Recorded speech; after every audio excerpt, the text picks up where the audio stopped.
നമസ്കാരം. എല്ലാ പ്രേക്ഷകർക്കും രാവിലെയിലേക്ക് സ്വാഗതം. എല്ലാവരും ഉണർന്നു വരുന്ന ഒരു സമയമായിരിക്കും.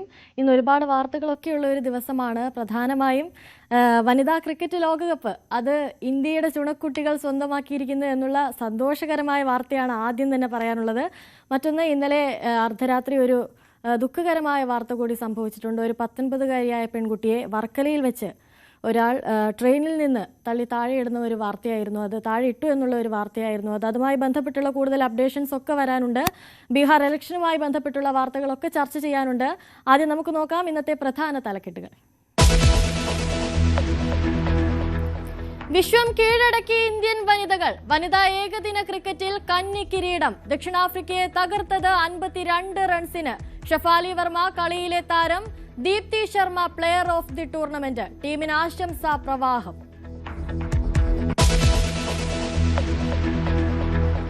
വർക്കല ട്രെയിൻ ആക്രമണത്തിലെ പെൺകുട്ടിയുടെ നില അതീവ ഗുരുതരം. പാലോട് സ്വദേശിനി സോനു തീവ്രപരിചരണ വിഭാഗത്തിൽ. പ്രതി സുരേഷ് കുമാറിനെ ഇന്ന് കോടതിയിൽ ഹാജരാക്കും.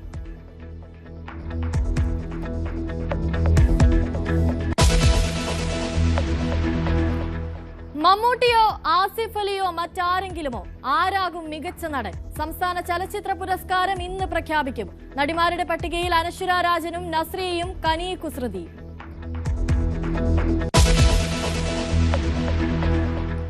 ബീഹാറിൽ നാളെ ആദ്യഘട്ട കൊട്ടിക്കലാശം. പരസ്യപ്രചാരണം നാളെ അവസാനിക്കും. വ്യാഴാഴ്ച വിധി എഴുതുന്നത് 121 മണ്ഡലങ്ങൾ.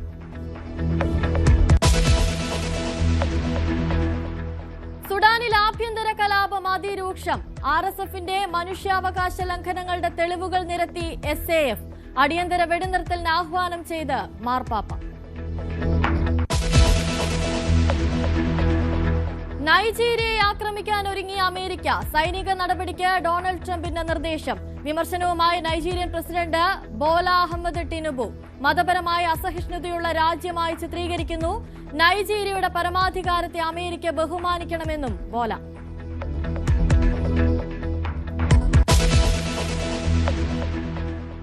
വാർത്തകളിലേക്കൊക്കെ വരുമ്പോൾ നമ്മൾ ആദ്യം പോകുന്നത് വർക്കലയിലേക്കാണ്. വർക്കലയിൽ ട്രെയിനിൽ ആക്രമിക്കപ്പെട്ട പെൺകുട്ടിയുടെ നില അതീവ ഗുരുതരമായി തുടരുകയാണ്. പാലോട് സ്വദേശിനി സോനു തിരുവനന്തപുരം മെഡിക്കൽ കോളേജിൽ തീവ്രപരിചരണ വിഭാഗത്തിലാണ് ഇപ്പോഴുള്ളത്. കുട്ടിയുടെ ശരീരത്തിൽ 2 രക്തസ്രാവമുണ്ട്. ഇന്നലെ രാത്രിയാണ് ഓടുന്ന ട്രെയിനിൽ നിന്ന് സോനുവിനെ തള്ളിയിട്ടത്. മദ്യപിച്ചെത്തിയ പനച്ചിമൂട് സ്വദേശി സുരേഷ് കുമാറാണ് പെൺകുട്ടിയെ ആക്രമിച്ച് പുറത്തേക്ക് ചവിട്ടി തള്ളിയിട്ടത്. സോനുവിന്റെ സുഹൃത്ത് അർച്ചനയെയും പ്രതി ആക്രമിച്ചിരുന്നു. പ്രതിയെ ഇന്ന് കോടതിയിൽ ഹാജരാക്കും.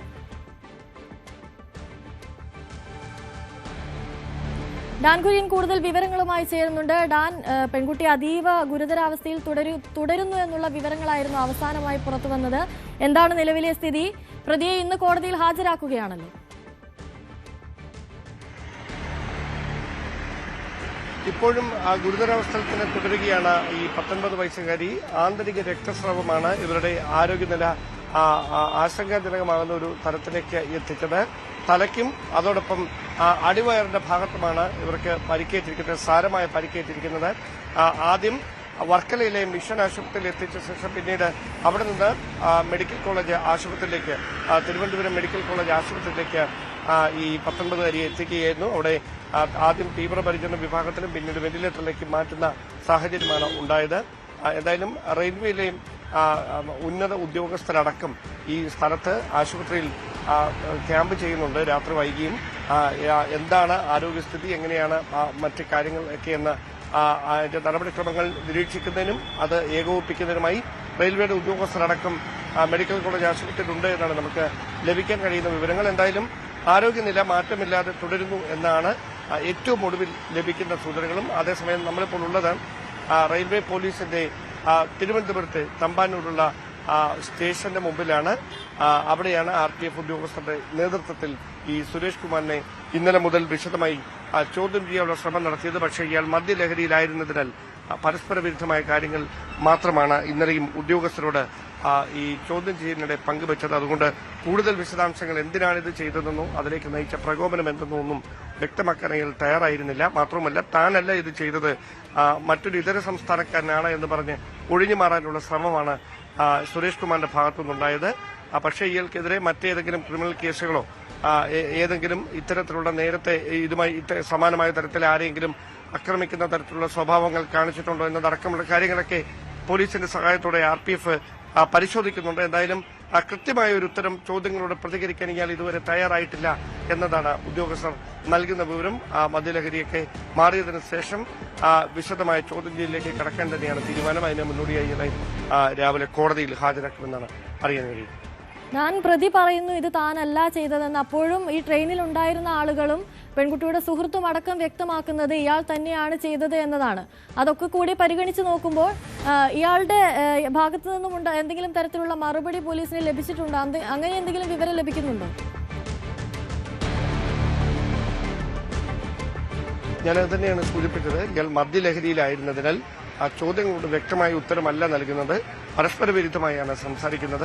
പലതവണ എന്താണ് ഇതിലേക്ക് നയിച്ച പ്രകോപനമെന്ന് ചോദിച്ചറിയാൻ ഉദ്യോഗസ്ഥർ ശ്രമിച്ചെങ്കിലും അപ്പോഴെല്ലാം ഇത് നിഷേധിക്കുന്ന ഒരു സമീപനമായിരുന്നു സുരേഷ് കുമാർ സ്വീകരിച്ചത്.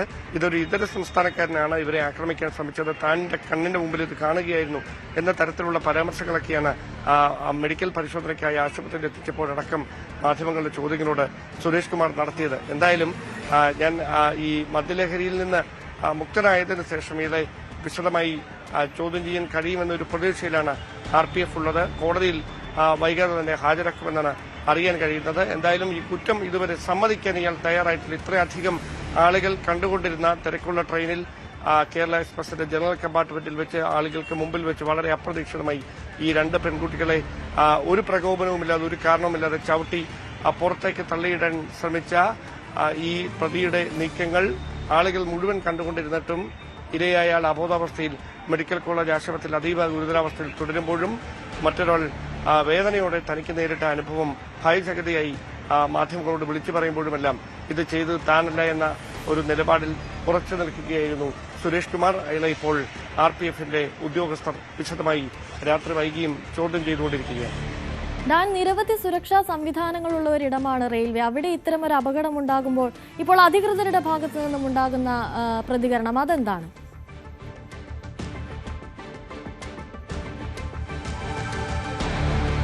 അത്തരത്തിൽ ഔദ്യോഗികമായ ഒരു വിശദീകരണം റെയിൽവേയുടെ ഭാഗത്തുനിന്ന് ഈ ഒരു സംഭവവുമായി ബന്ധപ്പെട്ട് ഇതുവരെ ഉണ്ടായിട്ടില്ല. ആകെ നൽകിയ മറുപടി ഈ ആരോഗ്യനില സംബന്ധിച്ച് എന്താണ് ഈ 19-കാരിയുടെ ആരോഗ്യനില സംബന്ധിച്ച ഒരു അപ്ഡേറ്റ്, അതോടൊപ്പം ഇതിലേക്ക് നയിച്ച സാഹചര്യം, എന്താണ് സംഭവിച്ചത് എന്നതടക്കമുള്ള കാര്യങ്ങൾ വിശദീകരിച്ചുകൊണ്ടുള്ള ഒരു കുറിപ്പ് മാത്രമാണ് ഔദ്യോഗികമായി റെയിൽവേയുടെ ഭാഗത്തുനിന്ന് ഇതിനോടകം പുറത്തു വന്നിരിക്കുന്നത്. അതിനപ്പുറത്തേക്ക് ഏതെങ്കിലും തരത്തിലുള്ള ഒരു സുരക്ഷാ വീഴ്ച ഉണ്ടായെന്നോ അല്ലെങ്കിൽ ഉദ്യോഗസ്ഥരുടെ കുറവ് മൂലമുണ്ടായ അല്ലെങ്കിൽ അങ്ങനെ പരിശോധന നടത്തുന്നതിൽ വീഴ്ച കൊണ്ട് സംഭവിച്ച ഒരു അപകടമെന്നോ ആക്രമണമെന്നോ അങ്ങനെ ഒരു വിലയിരുത്തലൊന്നും ഉണ്ടായിട്ടില്ല.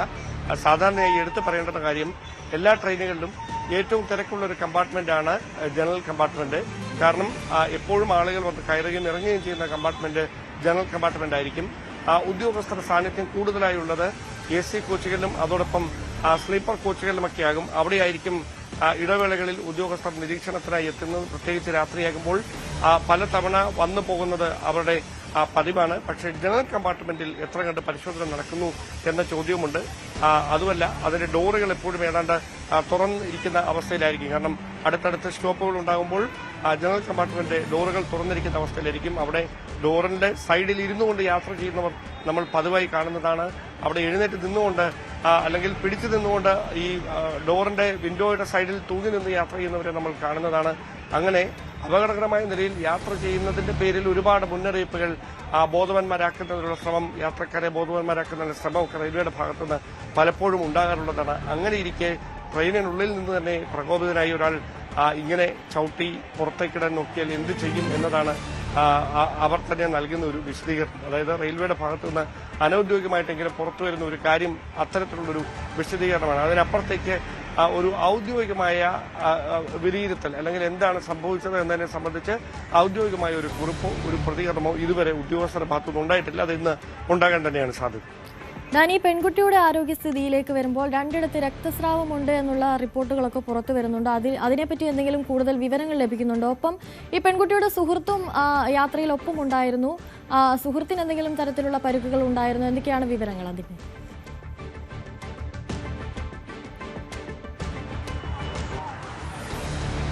ഞാൻ ആദ്യം തന്നെ സൂചിപ്പിച്ചിരുന്നു, തലയ്ക്കും അടിവയറിന്റെ ഭാഗത്തുമാണ് ഈ കുട്ടിക്ക് പരിക്കേറ്റിരിക്കുന്നത്. 19-കാരിക്ക് പരിക്കേറ്റിരിക്കുന്നത്. 2 ഇഞ്ചുറീസ് ആണ് രക്തസ്രാവത്തിലേക്ക് നയിച്ചത്.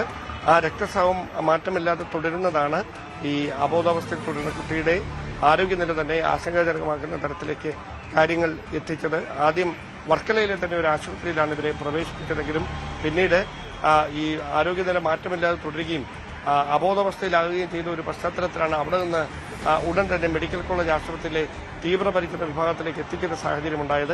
പിന്നീട് രക്തസ്രാവം കഠിനമായതോടെയാണ് അവിടെ നിന്ന് വെന്റിലേറ്ററിലേക്ക് മാറ്റുകയും ചെയ്തിരിക്കുന്നത്. ഇപ്പോഴും ആരോഗ്യനില മാറ്റമില്ലാതെ തന്നെ തുടരുകയാണ് എന്നാണ് ഏറ്റവും ഒടുവിലും ലഭിക്കുന്ന വിവരങ്ങൾ. അതിനപ്പുറത്തേക്ക് കൂടുതൽ വിശദാംശങ്ങൾ മെഡിക്കൽ ബോർഡിന്റെ ഭാഗത്തുനിന്നോ അല്ലെങ്കിൽ മെഡിക്കൽ കോളേജ് അധികൃതരുടെ ഭാഗത്തുനിന്നോ ഇതുവരെ നമുക്ക് ലഭ്യമായിട്ടില്ല. അതോടൊപ്പം എടുത്തു പറയേണ്ട കാര്യം, ഈ ഒപ്പമുണ്ടായിരുന്ന സുഹൃത്തിൽ നിന്ന് വിശദമായി കാര്യങ്ങൾ ചോദിച്ചറിയാനുള്ള ശ്രമം RPF ഇന്നലെ മുതൽ തന്നെ തുടങ്ങിയിട്ടുണ്ടായിരുന്നു. പക്ഷേ ഈ ഉണ്ടായ സംഭവത്തിന്റെ ഞെട്ടലിലായിരുന്നു അർച്ചന എന്ന ഈ സുഹൃത്ത്. അവരിൽ നിന്ന് വിശദമായി ഈ കാര്യങ്ങൾ മൊഴിയായി തന്നെ രേഖപ്പെടുത്തുമെന്നാണ് അറിയാൻ കഴിയുന്നത്. ഒരുപക്ഷെ അതിന്റെ പ്രാഥമികമായ നടപടികളൊക്കെ RPF പൂർത്തിയാക്കിയിട്ടുണ്ടായിരിക്കും. മറ്റ് ആരോഗ്യ പ്രശ്നങ്ങൾ അവർക്കുണ്ടായിട്ടില്ല. കാരണം അവർ തലനാരിഴയ്ക്ക് രക്ഷപ്പെടുകയായിരുന്നു എന്നാണ് ഇന്നലെ മാധ്യമപ്രവർത്തകരോട് ഈ അർച്ചന എന്ന ഈ 19-കാരിയുടെ സുഹൃത്ത് തന്നെ വ്യക്തമാക്കി. ഞാൻ തുടരുക. ഇപ്പോൾ സോനിയുടെ സുഹൃത്തായ അർച്ചനയുടെ പ്രതികരണമുണ്ട്. ആ പ്രതികരണത്തിലേക്ക് നമുക്കൊന്ന് പോകാം. ഞങ്ങൾ നിൽക്കുമായിരുന്നു, അപ്പൊ ചവിട്ടി തള്ളിയിടുവായിരുന്നു കുട്ടീനെ. എത്ര വയസ്സുള്ള ആള്? 19. നിങ്ങൾ ട്രെയിനിൽ ഇരിക്കുകയായിരുന്നു? ഞങ്ങൾ ട്രെയിനിൽ ബാത്റൂമിൽ പോയിട്ട് പുറത്തിറങ്ങുമായിരുന്നു. അപ്പോഴാണ് ചവിട്ടി തള്ളിയിട്ടത്. Ladies compartment? ലേഡീസ് കമ്പാർട്ട്മെന്റ് അല്ലായിരുന്നു, ജനറൽ കമ്പാർട്ട്മെന്റ് ആയിരുന്നു. അതിൽ ലേഡീസ്. General compartment? അത് ഞങ്ങള് ബാത്റൂമിൽ പോയിട്ട് ഇറങ്ങിയപ്പോഴത്തേക്കും പുള്ളിക്കാരിയെ ചവിട്ടി നടുവിന് ചവിട്ടി തള്ളിയിടുവായിരുന്നു. എന്നിട്ട് എന്റെ കൈയും കാലിനെയും പിടിച്ച് എന്നെയും പാതി പുറത്തിട്ട്. മറ്റു പ്രകോപനമൊന്നും ഉണ്ടായി? ഇല്ല, ഒന്നുമില്ല. നിങ്ങൾ പുറത്തേക്ക് തെറിച്ച് വീണില്ല? പിടിച്ചു നിന്നുകൊണ്ട് രക്ഷപ്പെട്ടു? എന്നെ പിടിച്ച് കയറ്റി രക്ഷപ്പെട്ട. അല്ല, ജനറൽ കമ്പാർട്ട്മെന്റ്. ഞങ്ങൾ ആലുവേന്ന്. നാട് ആലുവ? അല്ല, ഇവിടെ ട്രിവാൻഡ്രത്ത് തന്നെയാ.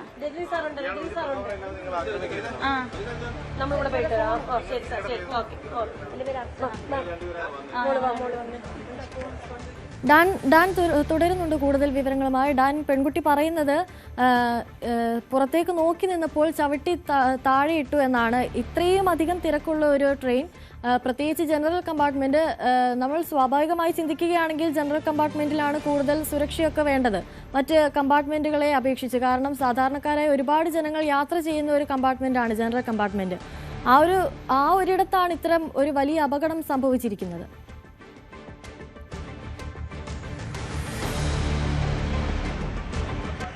അവിടെയാണ് ഞാൻ നേരത്തെ തന്നെ പറഞ്ഞത്, ജനറൽ കമ്പാർട്ട്മെന്റിൽ പതിവായി അത്തരത്തിൽ ഉള്ള സുരക്ഷാ പരിശോധനകളൊക്കെ നടത്തുന്നത് മറ്റ് കമ്പാർട്ട്മെന്റുകളെ അപേക്ഷിച്ച് കുറവാണ്. കാരണം എപ്പോഴും വലിയ തിരക്കുള്ള ഒരു കമ്പാർട്ട്മെന്റ് സ്വാഭാവികമായി ട്രെയിനിന്റെ മുൻവശത്തും പിൻവശത്തുമുള്ള ജനറൽ കമ്പാർട്ട്മെന്റുകളായിരിക്കും. എല്ലാ സ്റ്റോപ്പുകളിലും നിർത്തുമ്പോഴും ആളുകൾ ഇറങ്ങുകയും കയറുകയും ചെയ്യുന്നത് ഈ ജനറൽ കമ്പാർട്ട്മെന്റിലായിരിക്കും. ഒരുപാട് ആളുകൾ ഇങ്ങനെ തിക്കിത്തിരക്കി കമ്പാർട്ട്മെന്റുകളിലേക്ക് എത്തുന്നതുകൊണ്ട് തന്നെ അത്തരത്തിൽ ഈ ജനറൽ കമ്പാർട്ട്മെന്റിൽ പരിശോധന നടത്തുക, ഓരോ ആളുകളെ എടുത്ത് എത്തുക എന്നൊക്കെ പറയുന്നതിൽ പ്രായോഗികമായ ചില തടസ്സങ്ങളുണ്ട്. അത് ഒരു വശത്ത് വസ്തുതയായി നിലനിൽക്കെ തന്നെ പെട്ടെന്ന് അപ്രതീക്ഷിതമായ ഒരാൾ ഇങ്ങനെ ചെയ്താൽ എന്ത് ചെയ്യാൻ കഴിയും എന്നൊരു ചോദ്യമാണ് റെയിൽവേ ഉദ്യോഗസ്ഥരുടെ ഭാഗത്തു നിന്ന് അടക്കം ഉന്നയിക്കപ്പെടുന്നത്. ശരി, ഡാൻ കുര്യനാണ് കൂടുതൽ വിവരങ്ങൾ നൽകുന്നത്. ഈ വാർത്തയിൽ മറ്റു വിശദാംശങ്ങളിലേക്കൊക്കെ പോകേണ്ടതുണ്ട്. വരും വാർത്താ ബുള്ളറ്റിനുകളിൽ കൂടുതൽ വിവരങ്ങളും വിശദാംശങ്ങളും ഒക്കെ നമുക്ക് ലഭിക്കുമെന്ന് പ്രതീക്ഷിക്കുന്നു.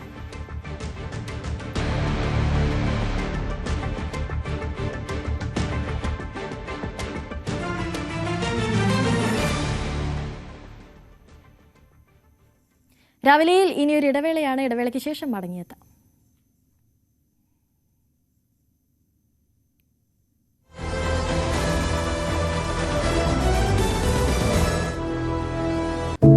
തിരികെ വാർത്തകളിലേക്ക് വരുമ്പോൾ ക്രിക്കറ്റിനെ ചങ്കു പറിച്ച് സ്നേഹിക്കുന്ന ഓരോ ഇന്ത്യക്കാരനും വളരെ പ്രധാനപ്പെട്ട ഒരു രാത്രിയായിരുന്നു ഇന്നലത്തേത്.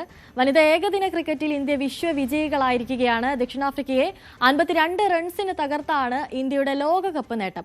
വനിതാ ലോകകപ്പിൽ ഓസ്ട്രേലിയയ്ക്കും ഇംഗ്ലണ്ടിനും ശേഷം ആദ്യമായിട്ടാണ് പുതിയൊരു കിരീടാവകാശി ഉണ്ടാവുന്നത്. ആദ്യം ബാറ്റ് ചെയ്ത ഇന്ത്യ 7 വിക്കറ്റ് നഷ്ടത്തിൽ 298 റൺസ് എടുത്തപ്പോൾ ദക്ഷിണാഫ്രിക്ക 246 റൺസിന് ഓൾ ഔട്ടായി.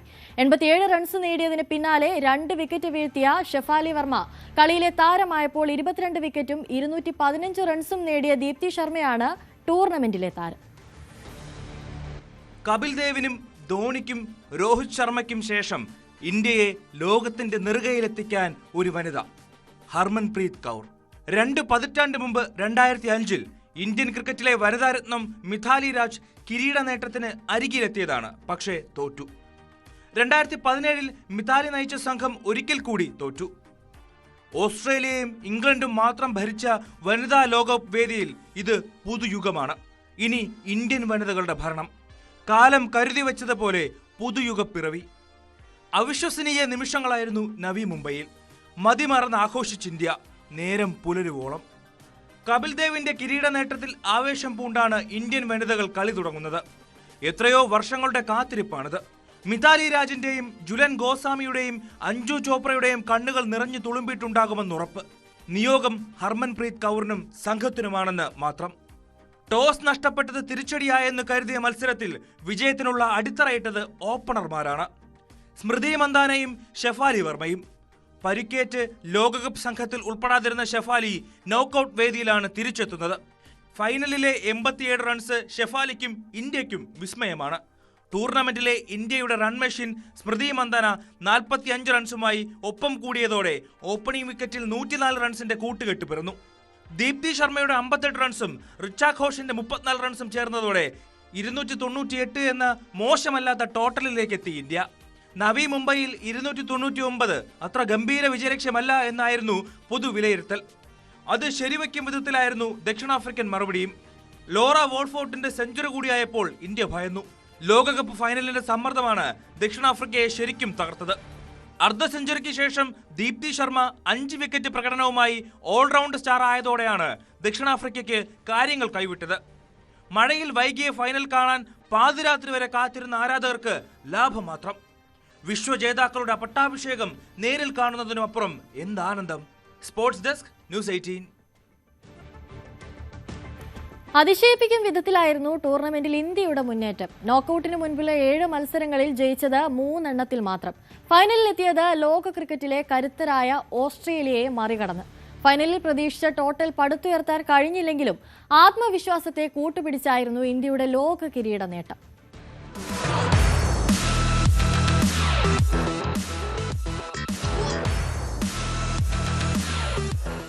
ആദ്യഘട്ടത്തിൽ തോൽപ്പിച്ചത് ദുർബലരായ ശ്രീലങ്കയെയും പാകിസ്ഥാനെയും പിന്നീട് ന്യൂസിലാൻഡിനെയും. ദക്ഷിണാഫ്രിക്കയോട് തോറ്റതാണ് ഗ്രൂപ്പ് ഘട്ടത്തിൽ.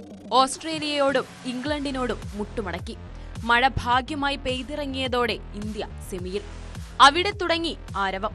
ഇതിഹാസ സംഘമെന്ന് ലോകം വാഴ്ത്തിയ ഓസ്ട്രേലിയയെ മറികടന്ന് ഫൈനലിലേക്ക്. ഗ്രൂപ്പ് ഘട്ടത്തിൽ കീഴടക്കിയ ദക്ഷിണാഫ്രിക്കയെ നിഷ്പ്രഭരാക്കി കിരീടമുത്തത്തിലേക്ക്. ഇത് ചരിത്രമാണ്, പുതുചരിത്രം. വിശ്വവിജയത്തിന്റെ ഗർവാകാം ഇനി നമുക്ക്. ലോക ക്രിക്കറ്റിന് പുതിയ അധിപതികൾ.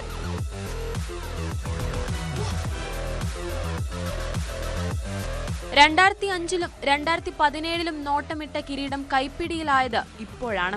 1-ലും 2-ലും പിഴച്ചാൽ 3-ൽ. പറഞ്ഞു പഴകിയതിനെ യാഥാർത്ഥ്യമാക്കുകയായിരുന്നു ഹർമൻപ്രീതിന്റെ ഈ സംഘം. 38 കോടി ജനങ്ങളാണ് വിശ്വകിരീടത്തിനായുള്ള തത്സമയം കണ്ടത്. ഊർജവും കരുത്തുമായത് DY പാട്ടീൽ സ്റ്റേഡിയത്തിൽ തിങ്ങി നിറഞ്ഞ 40,000-ലേറെ കാണികൾ. 2005-ൽ ഓസ്ട്രേലിയയോട്, 2017-ൽ ഇംഗ്ലണ്ടിനോട് 2 വട്ടം കൈവിട്ട കിരീടമാണ് ഈ മിടുമിടുക്കികൾ സ്വന്തം നാട്ടിൽ സാരിത്തുമ്പിൽ കുരുക്കിയത്. നയിച്ച ഹർമൻപ്രീതിനും ബാറ്റ് പടവാളാക്കിയ സ്മൃതിക്കും സെമിയിൽ അസാധ്യത്തെ സാധ്യമാക്കിയ ജമീമയ്ക്കും നന്ദി. ലോക ക്രിക്കറ്റിലെ നവരാജ്ഞിമാർക്ക് ആശംസകൾ നേരാം. ഇനിയും ഒരുപാട് കിരീടങ്ങൾ കാത്തിരിക്കുന്നു നമുക്കായി. Sports desk, news 18. കൂടുതൽ വിവരങ്ങളുമായി അഭിലാഷ് രാധാകൃഷ്ണൻ ചേരുന്നുണ്ട്. അഭിലാഷ്, ഇന്ത്യ വിശ്വവിജയികളായിരിക്കുന്നു. ഓസ്ട്രേലിയക്കും ഇംഗ്ലണ്ടിനും ശേഷം കപ്പുയർത്തുന്ന താരങ്ങളായി മാറിയിരിക്കുന്നു. എനിക്ക് ഉറപ്പാണ് അഭിലാഷൊക്കെ ഇന്നലെ ഈ കളി കാണാതെ ഉറങ്ങിയിട്ടുണ്ടാവില്ല എന്നുള്ള കാര്യം തീർച്ചയാണ്. അഭിലാഷിന് ഞാൻ വേണമെങ്കിൽ ഒരു അവസരം തരാം. ക്രിക്കറ്റ് ആരാധകരുടെ ഒക്കെ ഒരു മുൻനിരയിൽ നിന്ന് എന്തായിരുന്നു ഇന്നലത്തെ ഒരു എക്സ്പീരിയൻസ്, അതൊന്ന് ഷെയർ ചെയ്താൽ കൊള്ളായിരുന്നു. അക്ഷരാർത്ഥത്തിൽ രോമാഞ്ചമാണ് അനുശ്രീ ഇന്നലെ ഉണ്ടായത്. കാരണം ഇന്ത്യൻ വനിതകൾ ലോകത്തിൻ്റെ നെറുകയിലെത്തിയിരിക്കുന്നു. ഇന്ത്യയിലേക്ക് വീണ്ടും ലോകകപ്പിൻ്റെ ട്രോഫി ഇന്ത്യൻ മണ്ണിലേക്ക് വീണ്ടും എത്തിയിരിക്കുന്നു എന്നുള്ളത് ഒരു കായിക പ്രേമി എന്ന നിലയിൽ വ്യക്തിപരമായി എനിക്കും ഇന്ത്യയിലെയും ലോകത്തെയും എല്ലാ ക്രിക്കറ്റ് പ്രേമികൾക്കും വളരെ ആവേശം നിറഞ്ഞ ഒരു മത്സരമായിരുന്നു ഇന്നലെ കാണാൻ കഴിഞ്ഞത്. നമുക്കറിയാം, ആദ്യത്തെ 298 റൺസ് എന്ന് പറയുന്നത് വലിയ ഒരു സ്കോർ അല്ലെങ്കിൽ പോലും ഇന്ത്യൻ വനിതകൾ അത് അത്രയും സ്കോർ അടിച്ചെടുത്തതും അതുപോലെ അതിനെ ഡിഫെൻഡ് ചെയ്തതും കാണുമ്പോൾ നമുക്ക് അക്ഷരാർത്ഥത്തിൽ രോമാഞ്ചമായിരുന്നു ഇന്നലെ ഉണ്ടായിരുന്നത്. ഓരോ നമ്മുടെ കളിക്കാരുടെ നമ്മുടെ ഇന്ത്യക്ക് വേണ്ടി കളത്തിലിറങ്ങിയ ഓരോ കളിക്കാരുടെയും ആവേശം കാണുമ്പോൾ, അവരുടെ കണ്ണ് നിറഞ്ഞത് കാണുമ്പോൾ നമുക്ക് ഓരോരുത്തർക്കും അക്ഷരാർത്ഥത്തിൽ ഇപ്പോൾ പറയുമ്പോൾ പോലും രോമാഞ്ചമാണ് ഉണ്ടാകുന്നത്. കപിൽ ദേവിനും MS ധോണിക്കും രോഹിത് ശർമ്മയ്ക്കും ശേഷം വീണ്ടും ഇന്ത്യയിലേക്ക് ഒരു ലോകകപ്പ് ഉയർത്തുന്നത് ഹർമൻപ്രീത് സിംഗ് ആണ്. 2005-ലും 2017-ലും ഇന്ത്യ കപ്പിനും ചുണ്ടിനുമിടയിൽ ഇന്ത്യക്ക് ലോകകപ്പ് നഷ്ടമായപ്പോൾ 2025-ൽ അത് നമ്മൾ നേടിയിരിക്കുന്നു എന്നുള്ളതാണ് ഏറ്റവും സന്തോഷകരമായ ആനന്ദം നിറഞ്ഞ കാര്യമെന്നുള്ളത്. ഇന്നലെ നമുക്കറിയാം, ഇന്നലത്തെ മത്സരത്തിൽ ഷെഫാലി വർമ്മ 87 റൺസ് 78 പന്തിൽ നിന്ന് 87 റൺസ് നേടി ഇന്ത്യൻ ബാറ്റിംഗ് നിരയ്ക്ക് കരുത്തേകിയപ്പോൾ ഒപ്പം ഇറങ്ങിയ സ്മൃതി മന്ദാന 58 പന്തിൽ 45 റൺസ് നേടി ഒപ്പം നിന്നു. അതുപോലെ ഇന്ത്യയുടെ റിച്ച ഘോഷ് 24 പന്തിൽ 34 റൺസ്, അമൻജോത് കൗർ, ദീപ്തി ശർമ്മ 58 പന്തിൽ 58 തുടങ്ങിയ ഇവരുടെ കരുത്തിലാണ് ഇന്ത്യ 298 എന്ന് പറയുന്ന ഭേദപ്പെട്ട സ്കോർ ടോസ് നഷ്ടപ്പെട്ടിറങ്ങിയെങ്കിലും നേടിയെടുത്തത്. പിന്നീട് രണ്ടാമത് ബാറ്റിംഗിന് ഇറങ്ങിയ സൗത്ത് ആഫ്രിക്കയ്ക്ക് പക്ഷേ ക്യാപ്റ്റൻ ലോവ വോൾവാർഡിന് മാത്രമേ പിടിച്ചു നിൽക്കാൻ കഴിഞ്ഞുള്ളൂ. അവർ തുടർച്ചയായിട്ടുള്ള രണ്ടാം സെമി ഫൈനലിലും സെഞ്ചുറി അടിച്ചതാണ് സൗത്ത് ആഫ്രിക്കയുടെ ക്യാപ്റ്റനായിട്ടുള്ള ലോവ. അവർക്ക് പക്ഷേ സ്വന്തം ടീമിനെ വിജയത്തിലെത്തിക്കാൻ കഴിഞ്ഞില്ല. 246 റൺസ് എത്തുമ്പോഴേക്കും അവരുടെ എല്ലാ വിക്കറ്റുകളും നഷ്ടമായിരിക്കുകയായിരുന്നു. അങ്ങനെ 52 റൺസിന്റെ ഒരു മികച്ച വിജയമാണ് ഇന്ത്യ ഫൈനലിൽ നേടിയിരിക്കുന്നത്. 2005-ലും 2017-ലും കപ്പിനും ചുണ്ടിനുമിടയിൽ നഷ്ടപ്പെട്ട ടീം ഇപ്പോൾ 2025-ൽ അത് സ്വന്തമാക്കിയിരിക്കുന്നു, ഇന്ത്യൻ മണ്ണിലേക്ക് കൊണ്ടുവന്നിരിക്കുന്നു. കപിൽ ദേവിനും MS ധോണിക്കും ശേഷം ഒരു ഏകദിന വേൾഡ് കപ്പ് ഇന്ത്യയിൽ എത്തിക്കുന്നത് ഹർമൻപ്രീത് കൗറാണ് എന്നുള്ളതാണ് മറ്റൊരു പ്രധാനപ്പെട്ട കാര്യം ഇന്ത്യൻ വനിതകൾ നേടിയിരിക്കുന്നു. അനുശ്രീ, നമുക്ക് ഏറ്റവും അഭിമാനിക്കാനുള്ള കാര്യം ഇന്നലെ സച്ചിൻ ടെണ്ടുൽക്കറിനെയും സുനിൽ ഗവാസ്കറിനെയും VVS ലക്ഷ്മണനെയും ഒക്കെ വേദിയിലിരുത്തിക്കൊണ്ടാണ് ഇന്ത്യൻ പെൺപട ഇന്ത്യയിലേക്ക് ലോകകപ്പ് എത്തിച്ചിരിക്കുന്നത്. ഇന്ത്യൻ സൗത്ത് ആഫ്രിക്കയെ അടക്കം തോൽപ്പിച്ചുകൊണ്ട്, ഓസ്ട്രേലിയ അടക്കം തോൽപ്പിച്ചുകൊണ്ട്, ഇംഗ്ലണ്ടിനെ അടക്കം കാഴ്ചക്കാരാക്കിക്കൊണ്ടാണ് ഇത്തവണ ഇന്ത്യയിലേക്ക് ഇന്ത്യൻ പെൺപട വേൾഡ് കപ്പ് എത്തിച്ചിരിക്കുന്നത്. DY പാട്ടീൽ സ്റ്റേഡിയത്തിൽ, നവി മുംബൈയിലെ DY പാട്ടീൽ സ്റ്റേഡിയത്തിൽ ഇന്നലെ ഘടികാരങ്ങൾ നിലയ്ക്കുന്ന സമയം തന്നെയായിരുന്നു അനുശ്രീ. ശരി, അഭിലാഷിൻ്റെ ആ വാക്കുകളിലുണ്ട് ആ ആവേശവും സന്തോഷവും ഒക്കെ. അങ്ങനെ വനിതാ ക്രിക്കറ്റ് ലോകകപ്പിൻ്റെ വിശേഷങ്ങളിൽ നിന്ന് നമ്മൾ പോകുന്നത് 55ാമത് സംസ്ഥാന ചലച്ചിത്ര പുരസ്കാരം ഇന്ന് പ്രഖ്യാപിക്കുകയാണ്. മികച്ച നടനായി മമ്മൂട്ടിയോ ആസിഫ് അലിയോ എന്ന ആകാംക്ഷയിലാണ് സിനിമ ആരാധകർ. തൃശ്ശൂരിൽ വെച്ച് അവാർഡുകൾ പ്രഖ്യാപിക്കും. മികച്ച നടിക്കും മികച്ച സംവിധായകനും മത്സരം കടുക്കും. നിനക്ക് 2 തവണ വിധി പണയം വെച്ച് കളിക്കാൻ പറ്റില്ല. ഒരു വർഷത്തെ കാത്തിരിപ്പ് ഇന്ന് അവസാനിക്കും. മമ്മൂട്ടിയുടെ കൊടുമൺ പോറ്റിയോ അതോ ആസിഫിന്റെ അജയചന്ദ്രനോ? ആരാകും മികച്ച നടൻ? തെന്നിന്ത്യൻ താരം പ്രകാശ് രാജ് അധ്യക്ഷനായ അന്തിമ ജൂറിയുടെ തീരുമാനമെന്ത്? അറിയാൻ മണിക്കൂറുകൾ മാത്രം ബാക്കി. സംസ്ഥാന ചലച്ചിത്ര പുരസ്കാരം ഇന്ന് പ്രഖ്യാപിക്കും. പ്രേക്ഷകരുടെ മനസ്സിലുള്ളത് ജൂറിയുടെ പ്രഖ്യാപനത്തിൽ തെളിയുമോ എന്നത് കാത്തിരുന്ന് കാണാം. കിഷ്കിന്ദ കാണ്ഡത്തിലെ അപ്പുപിള്ള എന്ന കഥാപാത്രത്തിലൂടെ വിജയരാഘവൻ, മലൈക്കോട്ടെ വാലിബനിലൂടെ മോഹൻലാൽ, അജയന്റെ 2ാം മോഷണത്തിലൂടെ ടോവിനോ, ഇവരെല്ലാം മത്സരരംഗത്തുണ്ട്. മികച്ച നടിക്കായി കനത്ത പോരാട്ടമാണ്. രേഖാചിത്രം എന്ന സിനിമയിലൂടെ അനശ്വര രാജനും സൂക്ഷ്മദർശിനിയിലൂടെ നസ്രിയ നസീമും മത്സരത്തിനുണ്ട്. All we imagine as light എന്ന ചിത്രത്തിലൂടെ ദിവ്യപ്രഭയും കനി കുസൃതിയും മത്സരരംഗത്തെ ശക്തമായ സാന്നിധ്യമാവുന്നു. മികച്ച സംവിധായകർക്കും നീണ്ട പട്ടികയാണ്. 2024-ൽ ഏറ്റവും കൂടുതൽ കളക്ഷൻ നേടിയ ചിത്രമായ മഞ്ഞുമൽ ബോയ്സിന്റെ സംവിധായകൻ ചിദംബരം മത്സരത്തിൽ മുന്നിലാണ്. ഭ്രമയുഗം നൽകിയ രാഹുൽ സദാശിവനും അജയന്റെ 2ാം മോഷണത്തിലൂടെ ജിതിൻ ലാലും എന്ന രീതിയിൽ കുറച്ചുകൂടി ഒരു ആകാംക്ഷ ഉള്ളിനുള്ളിലുണ്ട്. ഇവരുടെ എല്ലാം പെർഫോമൻസ് കണ്ട് ഞെട്ടിത്തിരിക്കുകയും ഇവരുടെ എല്ലാം സിനിമകളും സംവിധായകരുടെ മികവ് കാരണം ഒക്കെ ഞെട്ടുന്നൊരു സാഹചര്യം ഉണ്ടായിരുന്നു. അപ്പൊ അതുകൊണ്ട് തന്നെ ആർക്ക് കിട്ടിയാലും സന്തോഷം, കാരണം ഫൈനൽ ലിസ്റ്റ് അത്രമാത്രം സന്തോഷം നൽകുന്നതാണ്. ഇവരെല്ലാവരും അർഹരാണെന്ന് തോന്നുന്ന രീതിയിൽ തന്നെയാണ് പോകുന്നത്. എന്തായാലും ഇന്ന് തന്നെ ആ ഒരു പ്രഖ്യാപനം ഉണ്ടാകുമ്പോഴേക്കും ആ ഒരു സസ്പെൻസ് പൊളിയും അത് ഏറ്റവും കൂടുതൽ കാത്തിരിക്കുന്ന ഒരു വ്യക്തി എന്ന രീതിയിൽ വലിയ സന്തോഷം നൽകുന്ന ഒരു കാര്യം കൂടിയാണ്. ശരി, ഹരികൃഷ്ണനാണ് കൂടുതൽ വിവരങ്ങൾ നൽകിയത്. മറ്റു വാർത്തയിലേക്ക് പോകുമ്പോൾ ബീഹാറിലെ തെരഞ്ഞെടുപ്പ് വലിയൊരു വാർത്തയായി നിലനിൽക്കുകയാണ്. ബീഹാറിൽ 1ാം ഘട്ട തെരഞ്ഞെടുപ്പിന്റെ പരസ്യ പ്രചാരണം നാളെ അവസാനിക്കും. നരേന്ദ്രമോദിയും രാഹുൽ ഗാന്ധിയും നേർക്ക് നേർ വാക്പോരിലെത്തിയതോടെ അവസാന മണിക്കൂറിൽ പ്രചാരണം ഹൈ വോൾട്ടേജിലാണ്. കോൺഗ്രസിന്റെ തലയ്ക്ക് മേൽ RJD തോക്ക് ചൂണ്ടിയതോടെയാണ് തേജസ്വിയെ മുഖ്യമന്ത്രി സ്ഥാനാർത്ഥിയാക്കാൻ സമ്മതിച്ചതെന്നാണ് പ്രധാനമന്ത്രി നരേന്ദ്രമോദിയുടെ പരിഹാസം. പോളിംഗ് ബൂത്തിൽ ജാഗ്രത വേണമെന്നും അല്ലെങ്കിൽ BJP വോട്ടുകൊള്ള നടത്തുമെന്നുമാണ് രാഹുൽ ഗാന്ധിയുടെ വിമർശനം. കൂടുതൽ വിവരങ്ങളുമായി അഭിലാഷ് രാധാകൃഷ്ണൻ ചേരുന്നുണ്ട്. അഭിലാഷ്, എതിർ പാർട്ടികൾക്കെതിരെ മോദി വലിയ രീതിയിൽ ആഞ്ഞടിക്കുന്നു. ഒപ്പം നമ്മൾ കണ്ടതാണ് കഴിഞ്ഞ ദിവസം രാഹുൽ മത്സ്യത്തൊഴിലാളികളുടെ കൂടെ മീൻ പിടിക്കാൻ ഇറങ്ങുന്ന ചില കാഴ്ചകളൊക്കെ. അങ്ങനെ പോരാട്ടം കടുക്കുകയാണ്. എന്തൊക്കെയാണ് വിവരങ്ങൾ? അനുശ്രീ, ഇപ്പോൾ ബീഹാറിൽ മറ്റന്നാൾ വ്യാഴാഴ്ച ആദ്യഘട്ട തെരഞ്ഞെടുപ്പ് നടക്കാനിരിക്കെ നാളെ തെരഞ്ഞെടുപ്പ് പ്രചാരണം, ഈ ആദ്യഘട്ടത്തിലെ തെരഞ്ഞെടുപ്പ് പ്രചാരണം അവസാനിക്കാനിരിക്കുകയാണ്. ഈ സമയത്താണ് നരേന്ദ്രമോദിയും രാഹുൽ ഗാന്ധിയും നേർക്ക് നേരെത്തി പരസ്പരം അങ്ങോട്ടും ഇങ്ങോട്ടും ആരോപണങ്ങൾ ഉന്നയിക്കുന്നത്. അതിൽ രാഹുൽ ഗാന്ധി ശക്തമായി ഒരുപാട് ആരോപണങ്ങൾ ഉന്നയിക്കുന്നുണ്ട്. അതിൽ ഓപ്പറേഷൻ സിന്ദൂറിൽ ഇപ്പോൾ ഇന്ത്യയും പാകിസ്ഥാനുമായിട്ടുള്ള സംഘർഷം നിർത്താൻ ഇടപെട്ടത് US പ്രസിഡന്റ് ഡൊണാൾഡ് ട്രംപ് ആണെന്ന് ഡൊണാൾഡ് ട്രംപ് നിരവധി തവണ പറയുന്ന കാര്യങ്ങൾ എടുത്തു വെച്ചിട്ട് മോദി ആക്രമിക്കുന്നുണ്ട്. അതുപോലെ SIR ഉപയോഗിച്ചിട്ട്, അതായത് വോട്ട് കൊള്ള, അതുപോലെ നിരവധി ആൾക്കാരുടെ വോട്ടർ ലിസ്റ്റിൽ നിന്ന് ആളുകളുടെ പേര് വെട്ടിയതടക്കമുള്ള നിരവധി കാര്യങ്ങളിൽ നരേന്ദ്രമോദി അല്ലെങ്കിൽ BJP അവിടെ വോട്ട് മോഷ്ടിച്ച് ജയിക്കാൻ ശ്രമിക്കുന്നു തുടങ്ങിയിട്ടുള്ള നിരവധി ആരോപണങ്ങളാണ് NDA സഖ്യത്തിനെതിരെ, BJPക്കെതിരെ പ്രതിപക്ഷ നേതാവ് രാഹുൽ ഗാന്ധി ഉന്നയിക്കുന്നത്. അതുപോലെ തന്നെ സാധാരണക്കാരായ ആളുകൾക്കിടയിലേക്ക് ഇറങ്ങിച്ചെല്ലുന്നതായിട്ടുള്ള പ്രതീതി ഉണ്ടാക്കാൻ അവിടുത്തെ മത്സ്യത്തൊഴിലാളികൾക്ക് മീൻ പിടിക്കാൻ പോകുന്നതടക്കമുള്ള കാര്യങ്ങൾ ചെയ്യുകയാണ് പ്രതിപക്ഷ നേതാവ്. ഇപ്പോൾ മഹാസഖ്യത്തിന്റെ പ്രധാനപ്പെട്ട നേതാവ് കൂടിയായ പ്രതിപക്ഷ നേതാവ് രാഹുൽ ഗാന്ധി, അതുപോലെ തന്നെ അഖിലേഷ് യാദവ്, ഇന്ത്യ സഖ്യത്തിൻ്റെ പ്രധാനപ്പെട്ട നേതാവായ അഖിലേഷ് യാദവ് ബീഹാറിൽ തെരഞ്ഞെടുപ്പ് റാലികളിലെത്തുന്നു. മഹാസഖ്യത്തിൻ്റെ തെരഞ്ഞെടുപ്പ് കാൻഡിഡേറ്റ്സിന് വേണ്ടിയിട്ട് വലിയ രീതിയിലുള്ള റാലികൾ പങ്കെടുക്കുന്നു, വോട്ട് പിടിക്കുന്നു, വലിയ രീതിയിൽ അവിടെ NDA വലിയ രീതിയിൽ തോൽക്കുമെന്നൊക്കെ പ്രഖ്യാപിച്ച് മുന്നോട്ട് പോകുന്നു. അങ്ങനെ ഒരു സൈഡിൽ ഇതേപോലെ പ്രതിപക്ഷ നേതാക്കളെല്ലാം ചേർന്നുകൊണ്ട് BJPക്കെതിരെ, NDAക്കെതിരെ വലിയ രീതിയിലുള്ള ആരോപണങ്ങൾ ഉന്നയിക്കുന്നു. മറുവശത്ത് BJPയും ഒട്ടും വിട്ടുകൊടുക്കുന്നു. കഴിഞ്ഞ 1.5 വർഷത്തിനിടെ 3ാമതാണ് നരേന്ദ്രമോദി ബീഹാറിലെ പാട്നയിലെത്തുന്നത്. ഇന്നലെ പാട്നയിലെ ബെഗുസറായിലെത്തി പ്രതിപക്ഷ സഖ്യത്തിനെതിരെ വലിയ രീതിയിലുള്ള ആക്ഷേപങ്ങളാണ് പ്രധാനമന്ത്രി നരേന്ദ്രമോദി ഉന്നയിച്ചത്. അതിൽ പ്രധാനപ്പെട്ട ഒന്ന്, കോൺഗ്രസ് പാർട്ടി തന്നെ RJDയെ തോൽപ്പിക്കാൻ നിൽക്കുന്നു. ഒരു മുന്നണിയിലുള്ള RJDയും കോൺഗ്രസും തമ്മിൽ തല്ലുന്നു സീറ്റുകൾക്ക് വേണ്ടി, മുഖ്യമന്ത്രി സ്ഥാനത്തിന് വേണ്ടി. അതുകൊണ്ട് നമുക്ക് BJPക്ക് വലിയ രീതിയിൽ പണിയെടുക്കേണ്ട കാര്യമില്ല എന്നുള്ളതാണ് നരേന്ദ്രമോദി പറയുന്നത്. ഇൻട്രോയിൽ അനുശ്രീ വായിച്ചതുപോലെ തേജസ്വി യാദവിനെ മുഖ്യമന്ത്രിയാക്കുന്നതിന് സമ്മതിപ്പിക്കാൻ പ്രതിപക്ഷ നേതാവിന്റെ രാഹുൽ ഗാന്ധിയുടെ തലയിൽ തോക്ക് ചൂണ്ടേണ്ടി വന്നു എന്നുള്ള വലിയ രീതിയിലുള്ള ആക്ഷേപങ്ങളാണ് പ്രധാനമന്ത്രി നരേന്ദ്രമോദി ഉന്നയിക്കുന്നത്. അങ്ങനെ നാളെ ആദ്യഘട്ട പ്രചാരണത്തിന്റെ അവസാന നാളായി നാളെ മാറുകയാണ്. അതിനു മുമ്പ് വലിയ രീതിയിലുള്ള ആക്രമണങ്ങളും പ്രത്യാക്രമണങ്ങളുമാണ് ബീഹാറിൽ നിന്ന് കണ്ടുകൊണ്ടിരിക്കുന്നത്. GST അടക്കമുള്ള വിഷയങ്ങൾ ചർച്ചയാകുന്നു. ആൾക്കാരുടെ ജീവിത നിലവാരമടക്കം ബീഹാറിൽ ചർച്ചയാകുന്നു എന്നുള്ളതാണ് പ്രധാനപ്പെട്ട വിവരം. അതുപോലെ ആദ്യഘട്ടത്തിൽ 121 മണ്ഡലങ്ങളിലാണ് തെരഞ്ഞെടുപ്പ് നടക്കുക.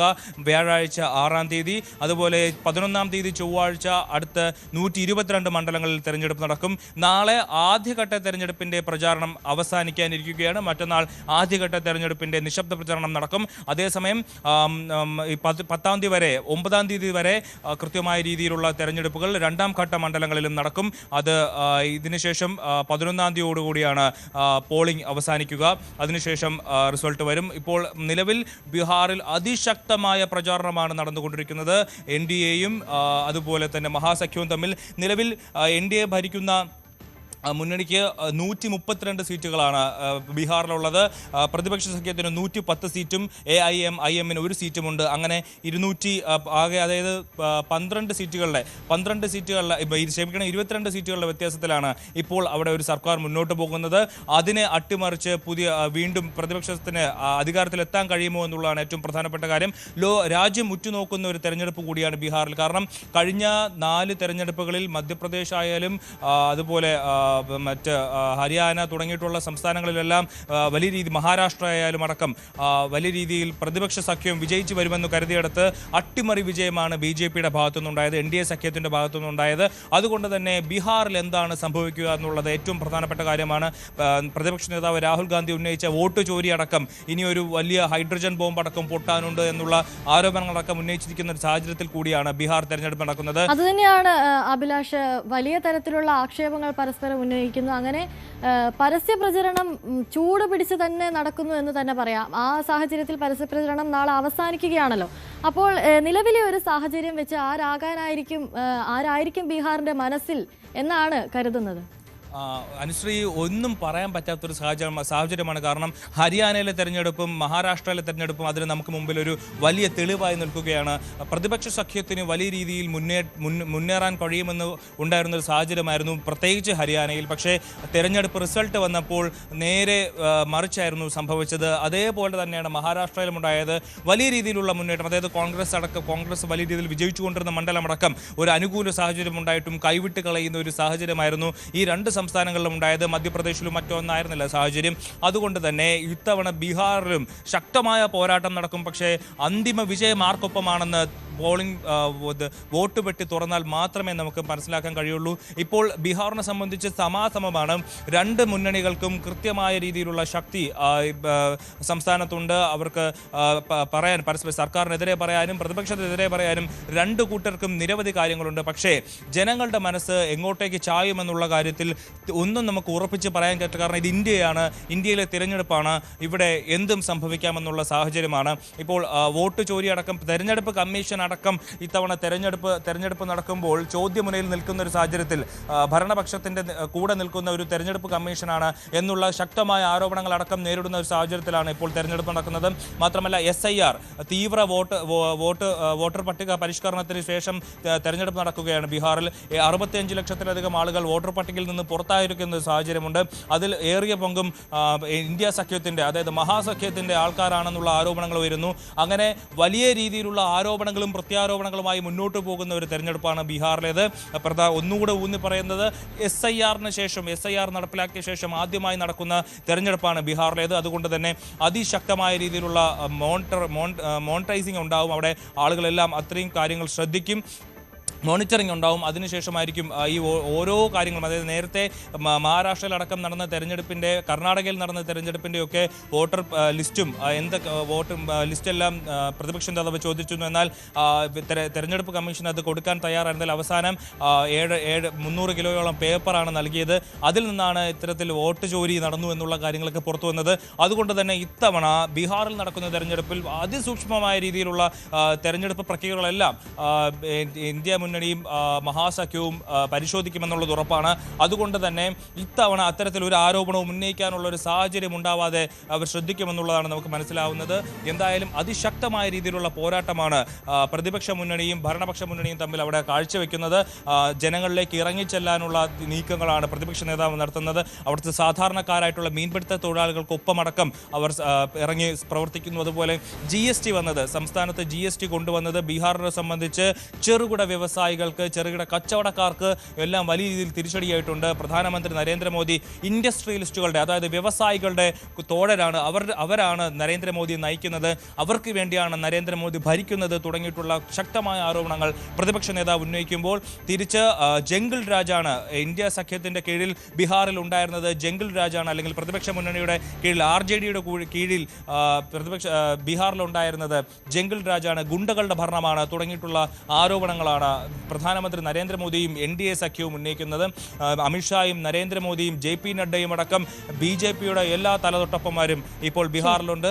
അങ്ങനെ ശക്തമായ പ്രചാരണം നടന്നുകൊണ്ടിരിക്കുകയാണ്. അനുശ്രീ, അങ്ങനെ ബീഹാറിലെ തെരഞ്ഞെടുപ്പ് വലിയ ചൂട് പിടിച്ച് തന്നെ മുന്നേറുകയാണ്. ആദ്യഘട്ട തെരഞ്ഞെടുപ്പിന്റെ പരസ്യപ്രചാരണം നാളെ അവസാനിക്കുകയാണ്. നരേന്ദ്രമോദിയും രാഹുൽ ഗാന്ധിയും നേർക്കുനേർ എന്ന് തന്നെ പറയാം. പരസ്പരം വലിയ തരത്തിലുള്ള ആക്ഷേപങ്ങളും ഒക്കെ ഉന്നയിക്കുന്നു. അതുപോലെ തന്നെ രാഹുൽ ഗാന്ധി മത്സ്യത്തൊഴിലാളികൾക്കൊപ്പം മീൻ പിടിക്കാൻ വെള്ളത്തിലേക്ക് ഇറങ്ങിയ വീഡിയോയൊക്കെ വലിയ തരത്തിൽ വൈറലായിക്കൊണ്ടിരിക്കുന്ന ഒരു സാഹചര്യമൊക്കെയാണ്. അഭിലാഷ് രാധാകൃഷ്ണനാണ് കൂടുതൽ വിവരങ്ങൾ നൽകിയത്. മറ്റു വാർത്തയിലേക്ക് പോകുമ്പോൾ, നൈജീരിയയിൽ സൈനിക നടപടിക്കൊരുങ്ങിയിരിക്കുകയാണ് അമേരിക്ക. രാജ്യത്തെ ക്രിസ്ത്യൻ മതവിഭാഗങ്ങളെ കൂട്ടക്കൊല ചെയ്യുന്നത് തുടർന്നാൽ മുസ്ലിം തീവ്രവാദികളെ ഉന്മൂലനം ചെയ്യുമെന്നാണ് പ്രസിഡന്റ് ഡൊണാൾഡ് ട്രംപിന്റെ മുന്നറിയിപ്പ്. ഇത് സംബന്ധിച്ച് സൈന്യത്തിന് മുന്നറിയിപ്പ് നൽകിയതായും അദ്ദേഹം പറഞ്ഞു. എന്നാൽ മതപരമായ അസഹിഷ്ണുതയുള്ള രാജ്യമായി നൈജീരിയയെ ചിത്രീകരിക്കുന്നെന്നാരോപിച്ച് പ്രസിഡന്റ് ബോല അഹമ്മദ് ടിനുബു രംഗത്തെത്തി. അജയ് സുധാ ബിജുണ്ട് കൂടുതൽ വിവരങ്ങളുമായി. അജയ്, ട്രംപ് പറയുന്നത് ക്രിസ്ത്യാനികളെ കൊല്ലുന്നത് അവസാനിപ്പിച്ചില്ലെങ്കിൽ കൂടുതൽ സൈനിക നടപടികളിലേക്ക് കടക്കും. അതുപോലെ തന്നെ നൈജീരിയയ്ക്ക് നൽകിക്കൊണ്ടിരിക്കുന്ന സഹായങ്ങൾ അതൊക്കെ അവസാനിപ്പിക്കുമെന്നൊക്കെയാണ് ട്രംപ് പറയുന്നത്. ആ ഒരു സാഹചര്യത്തിലും ഈ സൈനികരെ വിന്യസിക്കുന്ന സൈനിക നടപടി അത് എപ്പോഴേക്ക് ആരംഭിക്കുമെന്നും അതുപോലെ തന്നെ ഈ ക്രിസ്ത്യാനികളെ കൊല്ലുന്നുവെന്ന് ട്രംപ് ഉന്നയിച്ചിരിക്കുന്ന ഒരു ആരോപണം, അതിൽ എത്രത്തോളം യാഥാർത്ഥ്യമുണ്ട്? അതിനൊരു തരത്തിലുള്ള തെളിവും ട്രംപ് ഇതുവരെ മുന്നോട്ട് വെച്ചിട്ടില്ല.